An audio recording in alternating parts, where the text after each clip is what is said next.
Sorry guys, I'm a little bit sniffly. I cleaned before this. I'm not sick. Don't worry, I'm not getting sick. Oh shit, I shouldn't have said that. Touch wood.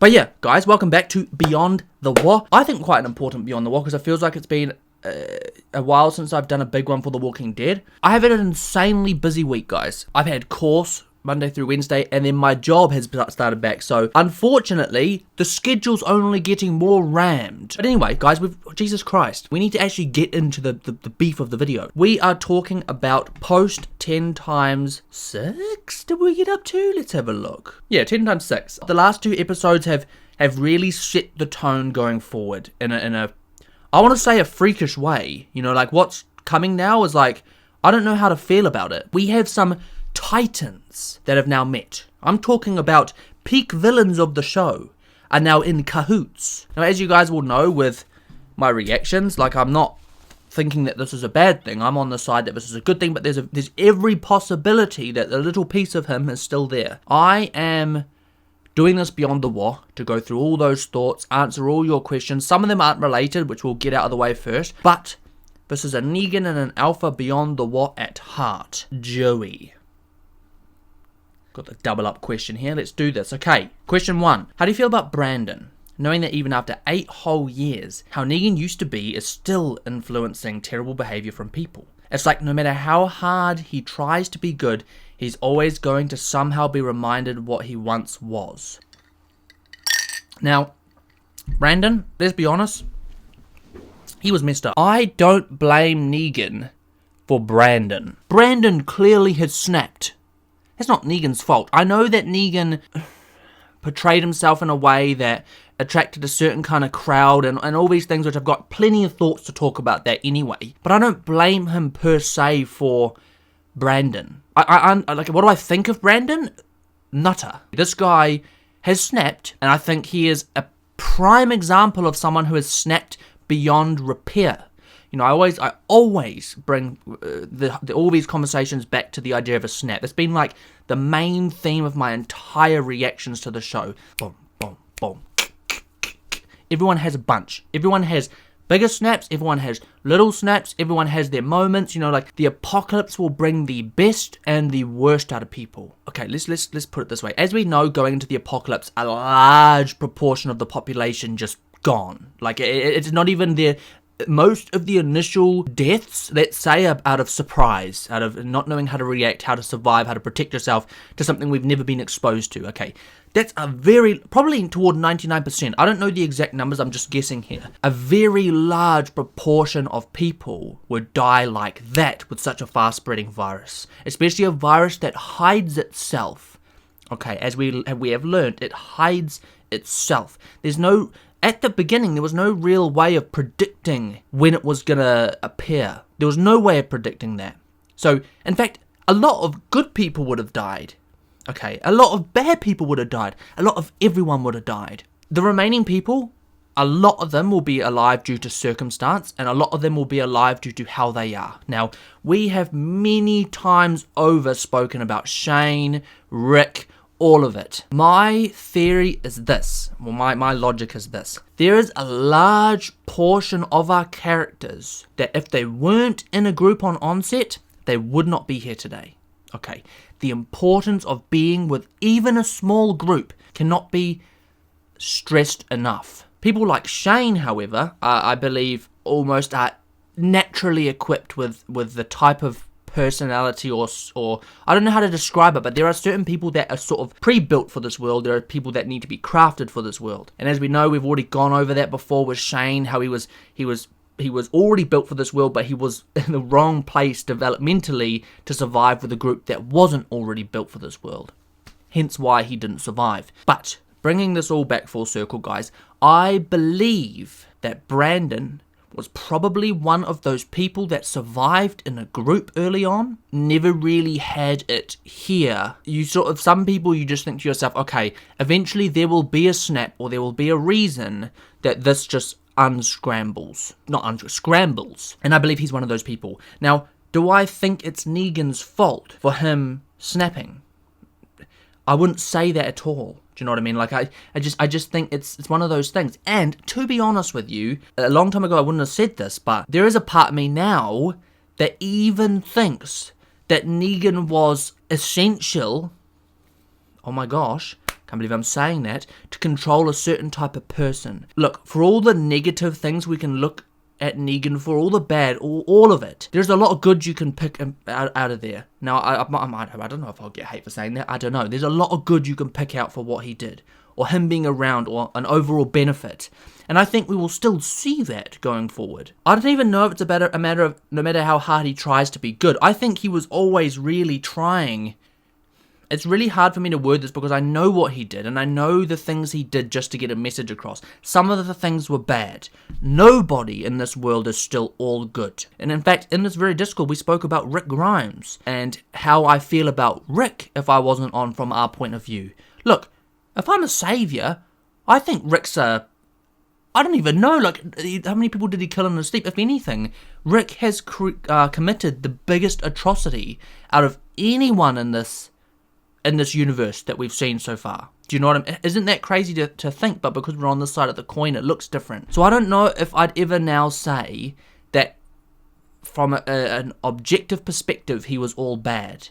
From our perspective at season 6 and 7, for sure.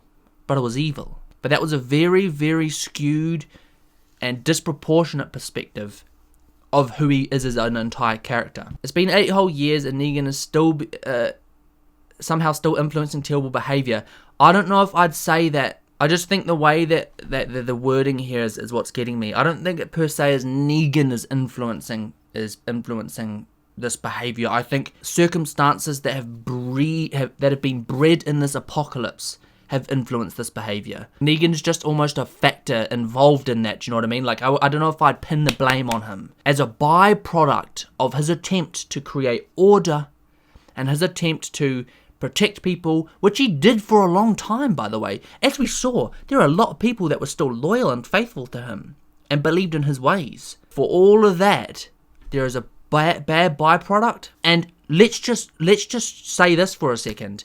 In that very episode when we got Brandon, in that exact episode, he literally referenced Rick Grimes and what Rick Grimes did to the people, the saviors. And as again, I don't blame Rick for this as a product, but once again, Rick, an action to protect people he cares about and create order and all of that, does this sound similar to anyone? A byproduct of that was Brandon's hatred. After however many years, is Rick still influencing bad behavior? This is just another negative factor that just breeds in the apocalypse. You're always going to get it. This is not a nice world. But yeah, he literally, how do I feel about him? He's a nutcase. And I think it's unfortunate for Negan because I don't think he ever wanted to be this kind of image. He didn't want it. That's not why Negan was created. I think I was saying it during the whole episode. It almost looked, Negan was judging the guy because he's going, you're misunderstanding the entire reason I was Negan. He did, and he killed children, which goes against every principle that Negan had. But your last point makes sense. It's like no matter how hard he tries to be good, he's always going to be somehow reminded of what he once was. I wouldn't say what he once was, because genuinely, there is a part of me that thinks that he may, to some extent, do it again. To some extent. Maybe not to the full extent, but I think everyone in this world will do bad to protect the people they care about. And there's many a times when I've thought to myself, what happens if Alexandria ends up with no leader? What happens if Negan ends up being the only one really there? Just imagine this. Imagine Negan had to step up to protect Judith, AJ, all of them. Everyone. All the people that he's growing to care about. What if he had to step up? What if he was the only one there to protect him? Do I think that jacket and that bat would go back on? Yes. And now that I'm looking at it from his perspective, do I understand why? Yes. I don't know if I've even answered your question, but we're going to stop there because Jesus Christ, we just spoke for 15 minutes about one thing. How do you feel about the Negan and Beta situation? Do you feel Beta really doesn't trust him? Or do you simply think he sees that Negan has charisma and potential, which make Beta feel his role is in jeopardy? Ever since Alpha lost her daughter, I think she hasn't been thinking the way she was. I think she's been thinking more about her daughter than the group as a whole. And I think that's starting to leach out and people are starting to notice it. At the end of the day, what is all this for? What is she doing it all for? If anything, on first reaction, I thought Beta was the most reasonable in that scenario based on the way they have acted in the past, their method of survival, and how they've managed to survive as long as they have. I think Beta was the most logical. I do think Beta doesn't trust him. I think Beta, if anything, has no reason not to trust him now. And then you're talking about, do you think that his charisma machine, or do you think about his role and all this stuff like that? Like, at the end of the day, he serves Alpha. I don't think he would really see... Maybe he sees his role in jeopardy, I don't know, but he serves the pack. I don't think that's really that big of a thing on his mind. I think it is more that he can see that Alpha is thinking about Lydia and that she's not really seeing clearly. But then again, there's also a little part of me that thinks Alpha's already considered all the possibilities we're about to run through, and now she's going to test Negan, or now she's going to use him without him realizing it, and then she's going to end up way more on top than before he got here. There's a little part of me that thinks that's a possibility. There's a little part of me that thinks to myself, Negan's been locked up in Alexandria for all this time. He's heard about the Skinwalkers. He's seen it. He's heard about it. He's done all of it. Why would he just come and join them to get revenge? But I don't know. Like maybe he thinks he can fool them with that logic, but I don't think Alpha's gonna fall for it. And if she does fall for it, it'll be because she's not seeing properly. Beta will have seen it. Right, moving on. Another person. Who do you think Eugene is speaking to on the radio? Where is she from? You know what's really funny? I actually have a bad feeling about this whole radio thing. There's a little part of me that was like, Eugene reaching out, like, this is going to be his real big thing. You know, he's going to reach out and he's going to make contact and that's going to be his mark. You know what I mean? Like, he's the one who reached out. But there's a little sneaky part of me that was like, I don't know why, but I just struggled to trust it immediately. Like, it was like, what'd she say? She said, keep this between us. If I find out that anyone else knows, then I know I can't trust you. I don't know. Wouldn't you just then keep talking, but then just not disclose who you are? I don't know, like I got a bad feeling. Who do I think he's speaking to? My gut feeling is that he is going to be speaking to someone where Rick is. And the reason I say that is because we saw what happened. He couldn't contact Rosita, so he just yanked up the signal. God knows how far that reached. Okay, maybe that's why we haven't been able to contact them this whole time. I mean, they flew by helicopter, for God's sakes. They've got to be far away. And then this is sort of roping into my theory of, like, the people that Rick's now with, I don't think that it's good. I think it's bad. And I think for some reason they're collecting people and walkers, and Jadis was a big part of that, and like none of that sounds good to me. Whether it's for the greater good or not, none of it sounds good to me. Maybe my little theory was she's almost gonna be like this new person's like a liaison. She's gonna rope Eugene in. Gain the trust, gain the trust, gain the trust, gain the trust. Boom! We have literally been throttled. I don't know though. But anyway, I'm not gonna go too much into that because that's the only really running theory I can think of. I don't think it's got anything to do with where Maggie is. I don't think it's got anything to do with where Morgan is. Yeah, he really did yank up that signal. And like, realistically, right? If someone is dodgy and they've managed to get onto the radio, they're literally going to manipulate people. And look, maybe this person isn't bad. And I spoke about it in the episode. Maybe this person isn't bad. But the byproduct of going on an open line, maxing out the signal, how many people do we think can hear? Maybe people have been listening in for a much longer time than we think. Maybe someone else has a much further range of radio. I don't know. Do both have to be good range or just one? I don't know how that works. Who do you think let Negan out? We still don't have a concrete answer. You want to know what's crazy? I wrote this down so I didn't forget. I had a couple theories about who let Negan out. Here's my suspect list, right? Barcode lady. Obvious reasons, okay? Former savior, potentially still very loyal, understanding of his ways, but still wanting to live the way we do, but then doesn't want to see someone that she probably once cared about die for no reason. Number one, so she's on the council, very easy to persuade whoever's on guard. We said something about someone being on guard. Oh, I didn't do it. Maybe she didn't, but maybe she let someone else do it. You know what I mean? Someone who was very persuasive. So, hear me out. So that was one, barcode lady. There's a little part of me that thought Siddiq, but I've kind of closed off that theory only because unless for some reason, Siddiq managed to have a conversation with Negan about the solution to this. Like, trying to take out Alpha and because he really is, like, he's haunted by her. My biggest running theory at the moment is Carol. You want to know why? Carol has been really vocal about how we have been way too distracted. Alpha's literally plotting against us. Like, what are we doing? Why are we focusing on the unnecessary things? You know, it's too much noise. All of that, all this conversation, I thought to myself, what would Carol gain from letting him out? One, he would no longer be really something we're thinking about. At least not in the long run. Maybe in the short run, yes. And that's where I come to my next point. Two, she has a smoke screen or a reason to go out looking. A reason to go out to look for Negan. And also, I just think of all the people, Carol, from the top of my head, she was one of the least exposed people to the Saviors, right? Wasn't that during the time when she was kind of living off? I don't know for sure. I'm struggling to remember because I obviously haven't rewatched it. I've only watched it once, so it's all kind of blurry in the past. But I seem to remember Carol had been almost one of the least affected people. I don't even think she was in that inner circle thing, right? So that was the other theory, that Carol can see it from a point of view where she's not enraged or she wasn't scarred by that day.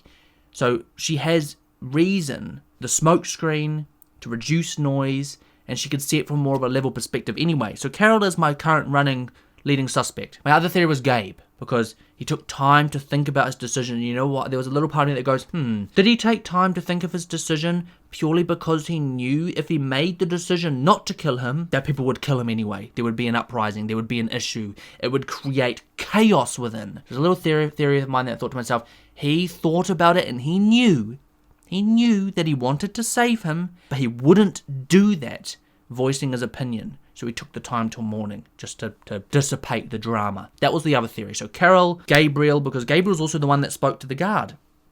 Coincidence? I don't know.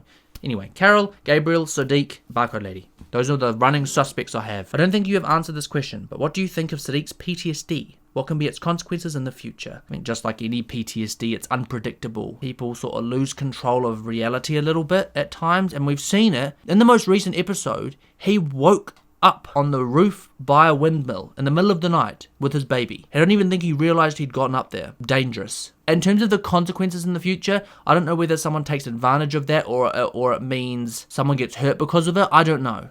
Okay, I don't know. I genuinely do think Siddiq will be crucial in fighting Alpha. And the reason I say that is because he's the only one that was really there when she did that. You know, everyone else saw the end product of it. He was the only one that was really there. I don't really know how to answer that question because there's like an endless set of possibilities of how this could be consequential. He might never heal from this again. Do you know what I mean? I don't know. I just have this sense that it'll give him this burning desire to like never let it happen again. Anyway, I don't know how to answer that. I apologize, but that question I'm going to have to take a back seat on. Do you think Maggie's in trouble? If so, what kind? Can she handle alone, or does she just kind of dip? She didn't just kind of dip. We know that much. You know, she cared a lot about Hilltop, as we saw. Jesus Christ, as we saw. I mean, she went head-to-head with Rick. She left with the intention of bettering the survival chances in the future. I didn't trust that lady. I still don't, to be honest with you. I don't know what it was. She kind of reminded me of Sausage Sizzle Lady. If you don't remember that reference, damn, do I think she's in trouble? The fact that she hasn't contacted back, the fact that she's been gone for so long, and I think we heard something about her letters stopping. There's got to be something wrong. I don't know what it is. There's got to be some kind of issue. Maybe it's not an issue that she's per se a direct target of danger, but maybe the place she is, the community she's found, if she has found anything, is in danger, and she feels like an obligation to protect them from it. Like she can't just leave. Do you know what I mean? Maybe she's found where Rick is. Wouldn't that be a crazy plot twist? Maggie found him or found the community, and now like they're both stuck. Because she went out to outreach, right? Maybe that lady is also similarly set up the way Jadis was to find A's or B's. I don't know. It still seems a bit like they gave us all this regenerative stuff, and like, who knows? Maybe it was just so that they had a running. I'm talking like the cannibals again. They have like a running farm of people. Out of all the groups we've seen, which would you say Shane would survive the longest in? Shane. Probably the saviors, eh? Do I think he'd ever had teething problems with Negan? It's really hard to tell because back then, Shane was very like, we're all that matters, we need to protect our own group, we can't trust these people. I've never really seen him in a community that's like built, because maybe all his ways of thinking changes. Maybe he eases off the pedal a little bit and it's not so much about like us or no one, you know what I mean? Like I'm sure he would still be on the hot-headed side and the more immoral side, I get that. I think he would be very, very different in a group that he could trust, or at least somewhat trust. You know what? I don't know why, but wouldn't it have been a cool plot if like Negan ended up with Shane, like way back? Like say we just rewrote a bunch of this and Shane didn't die, we just left him. He ends up with Negan as like Negan's Simon. Or, you know how Dwight and Simon were kind of like the right-hand men? Like imagine maybe Dwight was still here but not quite right-hand man, and we had Shane and Simon. Imagine the battle they would have had, say when our group is reintroduced and Shane has to deal with the fact that someone like Simon is only out for blood. Do you know what I mean? Like, wouldn't that have been the coolest what-if plotline? I think the biggest issue was that he fell in love. He fell in love and he sort of had this family, and then he felt that was gone when Rick returned, which I think obviously wasn't...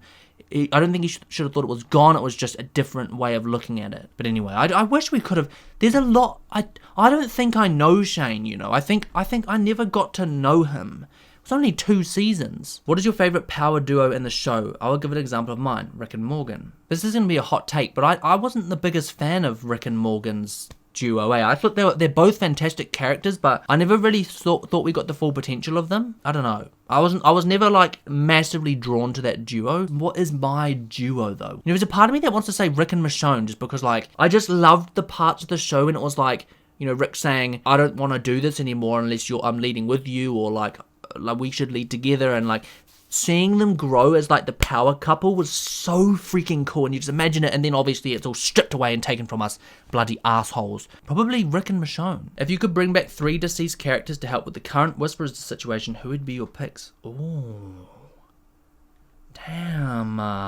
Is there anyone that we've had that I'd imagine would be particularly effective against the Whisperers? You know who I think I would bring back? This is going to sound maybe quite crazy, but you know Dwight, right? Dwight literally infiltrated the Saviors. Not fully successfully, but for a long time he played multiple sides, and no one thought otherwise. Well, maybe there were people that were suspicious, but, you know, then there were times when it came to testing, he was like, he survived the pressure. Like, under pressure, he didn't crack. I could bring back a lot of characters, but they'd be doing the same thing. I'm trying to think of unique characters which would give us an edge. And the first thought is Dwight. Morgan. I know he's not dead, so just deceased characters. Could I say Morgan? I feel like I can say Morgan because he's not around. You know, like the ability to fight without guns and stuff like that is crucial. Especially when you can't make noise. Should I rope Shane into this? Like, imagine how powerful Shane would be if he had realised that his daughter was in danger. Probably those 3. And this question has been asked a lot actually, so this is a very good one. The main show is coming to an end. I'm not going to put the question in because this has been asked a bazillion times, okay? The main show is coming to an end. Everyone is asking what next. All I know right now is on my horizon, I have got Fear the Walking Dead. There are a bunch of The Walking Dead spin-offs. I know there is some debate about whether people think it's necessary to react to them. At the end of the day, it's all The Walking Dead, so I would want to. So I'm not going to be like, no, do you know what I mean? Like, I'm the sort of person, I don't even care if they got no views. I would react to them purely so that we can expand our own universe on the channel. Boom! There is some debate about which ones I do first. Some people have said do the spin-offs first because it's all relevant to the main show, and which obviously they're spin-offs relevant-ish to the main show, and it would make sense to do them while everything's fresh up here. That is a very appealing option to me. I'm just going to put that out there. Then there's Fear the Walking Dead, which is like almost like backtracking and restarting. I'm very excited for Fear the Walking Dead. I know that it gets mixed reviews. I don't care. I'm going to watch it and I'm going to love it. But I am feeling like there is some logic behind the request to do the spin-offs first. So obviously I don't know now. I will consult moderators. I will consult you guys. But those are all in the book. So don't... If anyone's wondering, are you going to react to more The Walking Dead content? For sure. So the question is here is, what sort of spin-off would you like to see? What characters? What would you want it to be about? What would be your ideal The Walking Dead spin-off? Blah, blah, blah, blah, blah. There is one thing that I really want to see, and that is a Negan origin. I don't know if that's a thing. I don't know if it happens, but a Negan origin story, and then up to the point of him becoming a savior. I would love that, man. Unfortunately, I don't think Negan will survive the whole show. I will put that out there now. I don't think he will. Just a gut feeling. As I've said this a while now, I think his ultimate ending will be protecting our group, which will be, wow, what an arc, you know? Do you know what I mean? Like protecting someone like Judith. Maybe even protecting Rick when Rick returns. So I don't think we'll get sequel content, but I would love to see a prequel. And as of now, I don't know if there is one. Honestly, I wish we could just continue watching the show. I wish the show wasn't going to end. Taking it back a little bit, do you think Rick did the right thing keeping Negan alive? I actually spoke about this a lot when it happened, and there was this constant issue in my brain of do I have the right to take people's justice? There was a very, very controversial topic about, does someone like Maggie deserve to see that story close after what happened to her loved one, you know? Like, there is a question about whether Rick had a right to veto everyone's justice. Personally, I think there's no easy way to answer that. If they had killed him, do I think would I have lost sleep on it? Not really. Like, I think I would have been aware of the consequences, though. Keeping him alive meant so much to the future. It meant so much. It wasn't even about punishing Negan. Showing everyone that there's a way forward that doesn't just mean who's got the bigger gun. It meant protecting the idea of a future that meant more than just fighting. Do I think he did the right thing? 100%. Do I think that him doing that has bred consequences? 100%. What he did created a huge divide. Probably most people thought he should die. Do I think people's opinions would have changed on that by now? Some people's. I don't think Rick could have made a decision there that would have had more pros than cons. I think both decisions had cons. It's like minimal gain for like a large amount of loss. But you have to think about the future. The long term. We can't speak in hindsight and be like, oh, if Negan saves us, of course Rick should have kept him alive. Rick would never have known that this would have come. I think Rick saw how powerful of a leader he was. I think Rick understood why he did some of the things he did. I don't think he agreed with it. I think genuinely he hated the guy. I don't think Rick felt threatened by Negan if Negan didn't have the saviors. I think he worked that out the same way I did, right? Negan isn't a threat if his purpose isn't a purpose. What's he gonna do? Just go and murder people without... That's not what he did. He didn't just rock up and kill people for the sake of it. So, yes, I think he made the right decision. For a lot of people, even me, look how much my opinions changed on the guy. If he had been killed way back when, I would have still felt the same about him. But yeah, think about how much development as a watcher I've had as someone who was as stubborn as I was. Maybe I probably still am stubborn, just with new things now. What do you think about the whole situation with Negan and the Whisperers? Why did he do it, and what can his plan be? I think I've already spoken about this a bit in the episode. Why did he do it? I think he did it to protect... I think he realised that the people he cares about now are in danger. What's he gonna do? Maybe he even feels a little bit of guilt with the way things turned out with Rick, for someone who sacrificed himself like that. I've got goosebumps even thinking about it. Just think about what went through Negan's head when Rick sacrificed himself to destroy that bridge, the very thing they were trying to build to join the communities, to protect everyone he cared about. He blew himself and the bridge up. Imagine how symbolic that was and what that meant to someone like Negan, who had fought Rick for so long. That's got to completely rewire your brain, eh? So I think he would have even felt a level of responsibility to protect what Rick built. And that means his family. Seeing Judith, he probably thinks to himself, I have a duty. As someone who has been kept alive by Rick Grimes, I have a duty to protect this place that I should call home. Damn, I feel like, oh my gosh, goosebumps. Sorry. That's why I love Beyond the Wall, because I can talk as much as I want and let the words flow, do you know what I mean? Do you think Negan would be a good dad? For sure. Yeah, that feels so, yeah, that almost feels obvious with me. I like the idea of Brandon, the psycho kid, representing the old persona he had and his influence. Negan killing him was basically him getting rid of his old persona, or rather embracing it after he picked up the bat again. Depends on how you look at it. How did you perceive that interaction?